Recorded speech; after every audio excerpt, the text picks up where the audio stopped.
guys, welcome back to Live, Love, Life, and Travel. This is your girl Shamika, and today we're going to do the top 10 things to do here in Chiang Mai, so stay tuned. If you're new here, welcome. Just to let you know, I usually upload on the daily and upload my travel videos every Monday to Thursday and my free talk videos on the weekend, so if you're interested, please hit that subscribe button. I decided to start a quick mini series of top 10s. I did like the top 10 countries, but this is going to be like the top 10 things to do in Chiang Mai, and then I'm going to do a top 10 things to do in Pai, Thailand, and then a top 10 things to do in Koh Phangan, which is southern Thailand's island. So Chiang Mai is my favorite. I've been here quite a bit, and I get asked all the time, like, what should I do when I come down there? So I decided to do a top 10 list. I think I said that already. So this is, again, no particular order, but I am going to leave my favorite one at the end, so stay tuned for that one. Number 1, organic Thai cooking classes. I did this with my friend and it was loads of fun. They have tons of Thai cooking classes all over the place in Chiang Mai. You can see travel agencies and tourist agencies selling packages, and also guest house and hotels usually do them also. The reason why I like the organic cooking classes versus just the regular Thai cooking classes, because the organic one, at least half, not all, but at least half your ingredients are actually picked fresh from the gardens with your own hands. And the one we went to, I do not remember the name. I'm really sorry. If I can find the book, because you get like a free little cookbook with your face on it on the cover and everything at the end of the class, which is really cool. It's a really nice souvenir to get back. But if you can find it, I'll put it on the screen. But I really liked it because, first of all, it was low season when me and my friend went, so it was just me and her in a whole cooking class.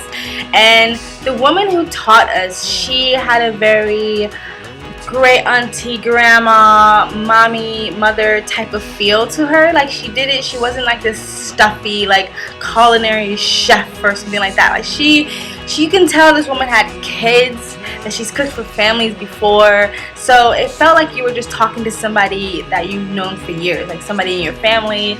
And I like when she was teaching you how to cook, it would be like if you did the wrong thing, you almost felt like she was gonna smack your hand, but in a good way. It felt very familiar and comfortable.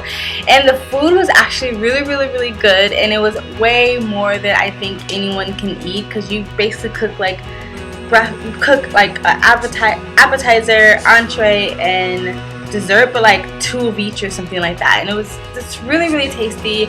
We learned how to make curry from scratch, and she was telling us like this is pretty much how all Thai women have to do to like get a good husband. And I was like, I guess I just want to be married, because it's actually a lot of steps to it. But anyway, it was really cool experience. We got half our ingredients from the garden, like I said, and the other half was from the store. And what was really cool about her is that she really taught you about every little thing. She taught you like the best oils and the best spices to get that was like low in sodium and just healthier for you. So I really liked her. So organic cooking classes. Alright, and so number 2 is elephant sanctuary. Now, I'm saying elephant sanctuary over elephant riding. I do not support elephant riding. I think it's cruelty to animals. I've actually done elephant riding myself, and in my head I was like, I love elephants, so I thought I would want to ride one. And I think we've all seen the commercials and the booklets that make it seem so like authentic Thai thing to do, and it was just really cool. The whole time I was on top of the elephant, the guy who was the handler of the elephant kept hitting the elephant in the head with this really big metal hook rod thing. And the elephants it wasn't even that much of a space that the elephant was walking. It was like just this tiny little circle, and I was just thinking, this elephant's life is nothing but walking in this circle over and over again with these people on top of them getting whacked in the head. You can tell the elephant was irritated and agitated the whole time, even though they say, oh, the elephants don't really feel it, but like every time you whack the elephant in the head, the elephant would react. the elephant wasn't allowed to stop or graze or do their own thing at all. So I do not support elephant riding. Elephant sanctuary, on the other hand, I do support, and I've heard amazing things about it. I have not done it yet myself, but you just go and you can bathe and feed the elephants. There's usually like a mommy elephant and a baby elephant, and they teach you about the elephants. Also, they educate you where the elephants came from. A lot of these are rescue elephants. So I definitely think elephant sanctuary is something that a lot of people should do when they come here. Like I said, I've heard amazing things about it. And I also do not support the Tiger Kingdom. That is something else that's really popular here. It's really advertised here. I have never gone there myself. I've had friends who've gone there, and they say that within the actual kingdom, or within the actual sanctuary that these tigers are held in, they seem like they're being treated actually quite well. They don't seem lethargic, medicated, or drugged up, as is a rumor that goes around. They seem like they are treated well. They seem like they're happy, fed well. The babies tigers are there, but they can only keep tigers there for a certain amount of time. Once they get a certain age, they cannot keep the tigers there anymore for safety reasons. Once they start to hit puberty, they cannot control the tigers like they want to, and the tigers can maybe attack people or turn on their trainers or their handlers. So they have to get rid of the tigers at a certain age, and they don't release the tigers back into the wild. And the tigers probably won't be able to take care of themselves anyway. So they take the tigers to a hunting ground, which is basically where rich people go to go shoot and hunt tigers and other wild animals. And it's not really fair because the tigers are so used to people. The tigers do not protect themselves. They don't run, they don't hide, they don't attack. They just lay there and get shot. So that's why I do not support the Tiger Kingdoms. So there you go, that's my little rant. The next thing is temples. So there's tons and tons of temples in Chiang Mai, and that's one of the things I love about Chiang Mai is that they try their best to hold on to their history here. And like, you can be like a random 7-Eleven next to some like temple ruin, but not bashing any Buddhist temples or anything like that. There's so many that you kind of are like, okay, you've seen one, you've seen them all, they're all really pretty, they're all immaculate, they're all gold, they're all very nice. The ones that I really like myself the best are the ruined ones, and I don't know the name of the temple that I'm talking about, but I'll put a picture up, and it's actually behind a newer temple that's all gold and really beautiful also, but it's set behind it. So you go into the courtyard, you have to continue walking to the back, and you see this big ruin temple. I believe I feel like it's if I'm getting my history right, I think it's where they bury some of like their monks, or like their high-end like Buddhist monks that's kind of like a saint to them in a way. It used to be a lot bigger than it is, but because of the earthquake it got knocked down. And I just being in the presence of something that old, to me, is what makes it amazing. Like, this is so old, it's still here. And like in the United States is such a newer country compared to like the rest of the world, that we don't have a lot of like old ancient architecture like that has that much history. So just being in the presence of that is really awesome. But there is another temple that is a bit newer, a bit modern, which is the Doi temple, and that is one temple I definitely think that you should see when you come here. If you don't have a lot of time to see all the temples, this is a temple you should definitely take the time out to go see. It's up in the Doi mountains. I hope I'm saying it right. I'll put the name on the screen. And it's not just one temple, it's a huge courtyard of temples, and it's on the mountain, so it's overlooking all of Chiang Mai. And at the foot of the temple, at the foothill or at the bottom of the mountain of the temple, there's also a market, or like a little village. You can go, you can eat, you can shop, you can take pictures of the little girls that's dressed up in like the authentic Thai costume, not costume, but wear clothes. And so you can spend a whole day doing that, because even on your way up to the temple, there's other things you're passing by. You're passing restaurants, cafes. There's a little like other, it's like not a park, but it's like a park with butterflies and monkeys and stuff like that. There's something that you pass there, and there's another place that you pass. It's like a little market where you can do archery. So there's things you pass, and there's things to look at. There's a waterfall. You pass a waterfall on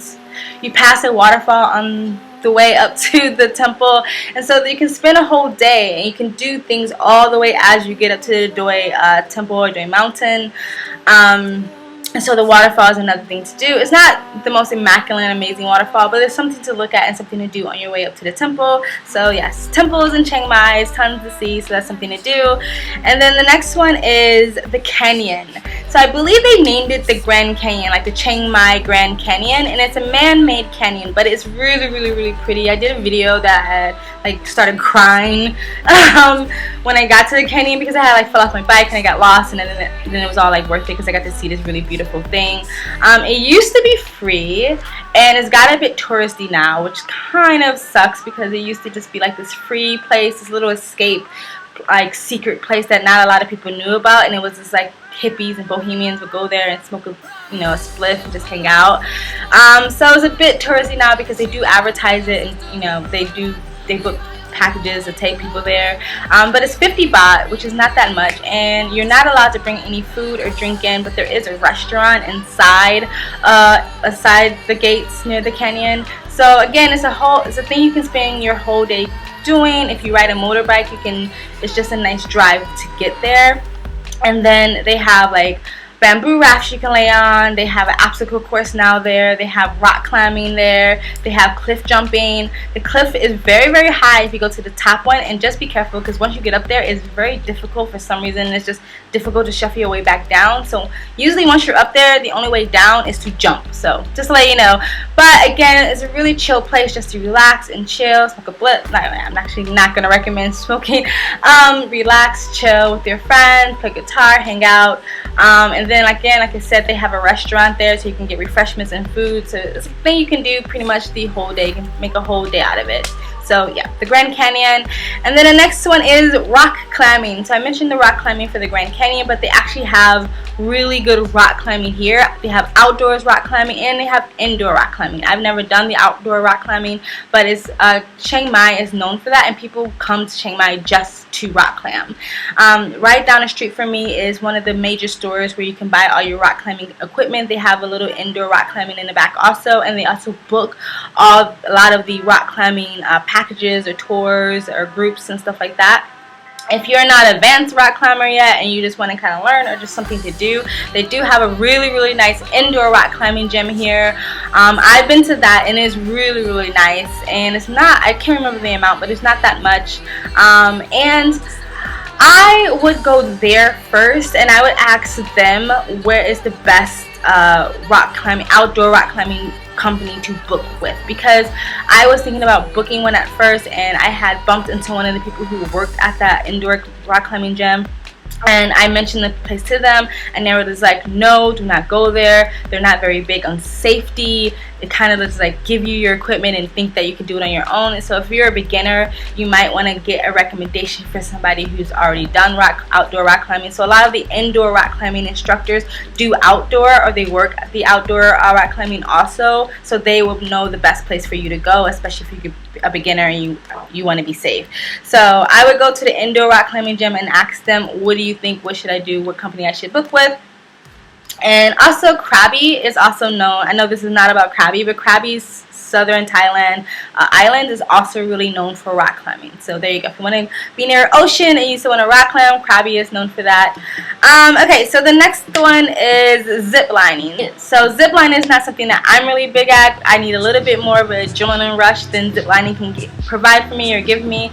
But zip lining is something that you can do. It's definitely advertised here. You can book packages. You can book zip lining with other adventure stuff, which I would get into in a minute. But zip lining is one. It's great for families. It's great for children. So if you're coming down here with children, like I mentioned, it's a little bit slower pace, but still fun, I think, for kids and teenagers or adults who don't like things to be too scary or too fast. So zip lining. And then the next one is off-roading. So off-roading is basically like four-wheeling or two-wheeling bikes where you go off-road and you just ride around in the dirt. It's really, really fun. I love I'm talking too fast. I love off-roading. I love four-wheeling, and this is something that you can book as a package with zip lining. So you can either go to a tourist agency and you can book a package, or you can just go to the park and go yourself, and it'll be cheaper because you're not paying a service fee. But if you are a single traveler or a solo traveler, you might not want to do that because you may be the only one doing it that day along with maybe your guide. I think it would be funner to do it with a group of people, but it's really to each his own. So if you're a solo traveler, you may want to get a package so you can be booked with a group, or you might want to just do it on your own. It is cheaper. You do not have to pay the service fee if you just go to the park yourself. I'll put the name of the park on the screen. And so off-wheeling, off-roading, four-wheeling, two-wheeling, so you can do 2, 3, or 4-wheel bikes, and you can book that with ziplining or just solo. You can also book paintballing, like paint gun shooting, and I think archery, and then actual shooting if you're into guns. That's all packages that you can book all together. So again, you can do ziplining, off-roading, paintball, actual shooting, or archery. They have all those together in that package, so you can book a package or you can go to the park. Yeah.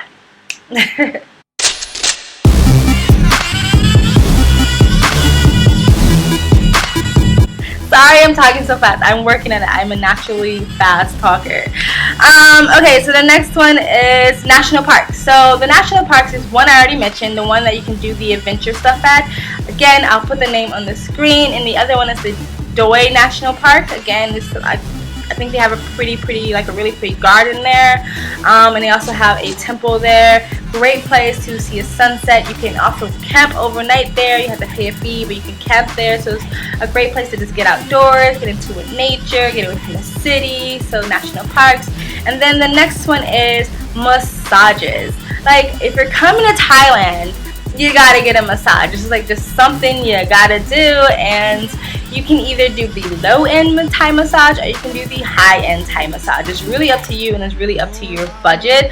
The low-end Thai massages I feel like are really, really amazing. I don't think that it's the thing of you get what you pay for kind of thing. I think with the high-end you get more amenities, you get more extras, you get to be in a really nice, serene place. But the massage themselves I think is kind of the same. I've had high-end, I've had cheap, and a Thai massage to me is a Thai massage. But it's really up to you what kind of experience you want. So the Thai massages are really amazing, but they do hurt. You know, you got to go through a little pain if you want to get all those knots out of your back, if you want to release all that tension. So it hurts, but it's like a good hurt. But if you're not into, like, you just like, look, I cannot take any type of pain whatsoever, they have like oil massage, they have aromatherapy massage, they have like the thing where they put like the heat pack on your back, or I don't know what it's called, massage. They have the stone massage. They have other things they can do if you're just not into the pain. Or you can do pairs. You can do Thai massage with something else. They have foot massage, reflexology, and they also have like athlete massages, which is even more painful, but really good for your body and your muscles and your tensions and knots and stuff like that. So again, you can do the lower end or you can do the higher end, which is usually you get a nice robe and you get tea or juice and you get multiple things. You get sauna, like jacuzzi or steam room, hot room, stuff like that. So really up to you. So massages.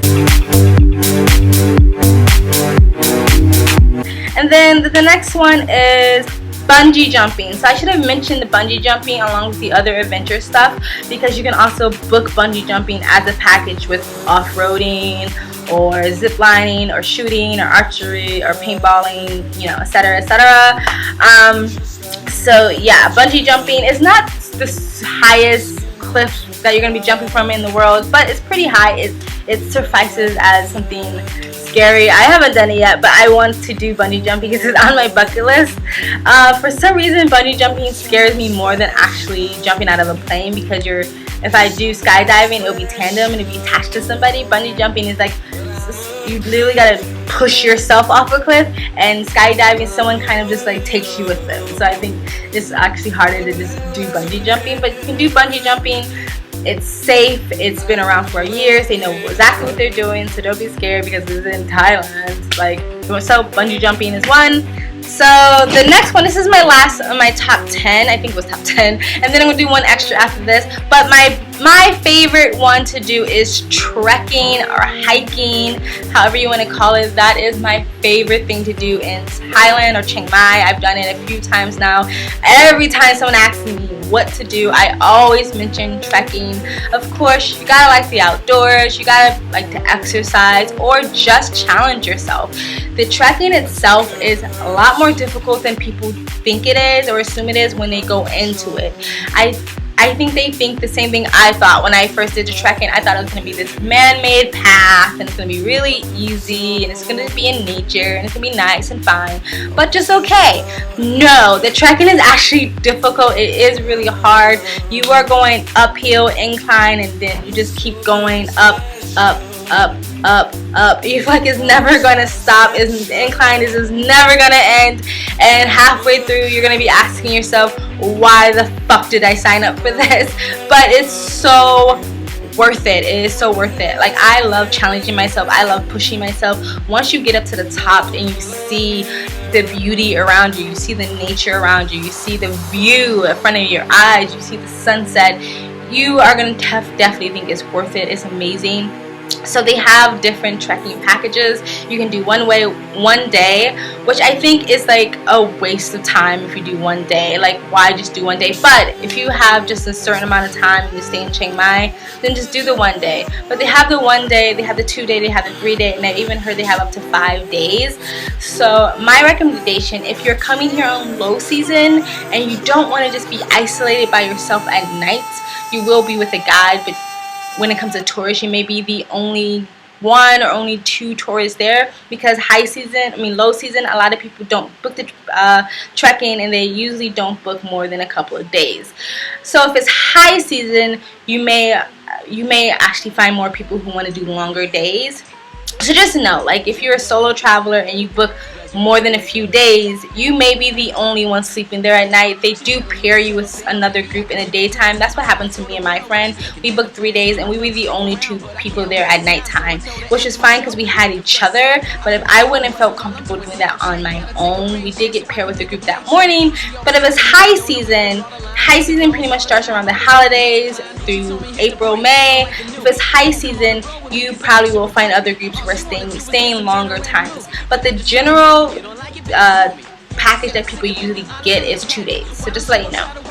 Alright, so, and then when you book the trekking, it's usually paired with other things. A lot of times it's paired with elephant riding, but you can also get it with elephant sanctuary. Paired with off-roading, 4-wheeling, 2-wheeling, and it also comes usually like with either like a bat cave or a waterfall. So there's different things you can do. Different packages have different things you can do. They always usually end with whitewater rafting or slow bamboo boat. Let me tell you, if it is not rainy season, there are no white waters, and they will not tell you that. So just know, like, if you book whitewater rafting, there's a good chance there is no white waters, but they will just probably put you on a slow bamboo raft. When we did it, the first time I booked whitewater rafting, there was no white waters, so they didn't even like pretend. They just said, okay, the water's too slow, we're gonna do slow bamboo raft. And then the second time, they actually tried to attempt this whitewater rafting. It was literally like people in the boat, like scooting ourselves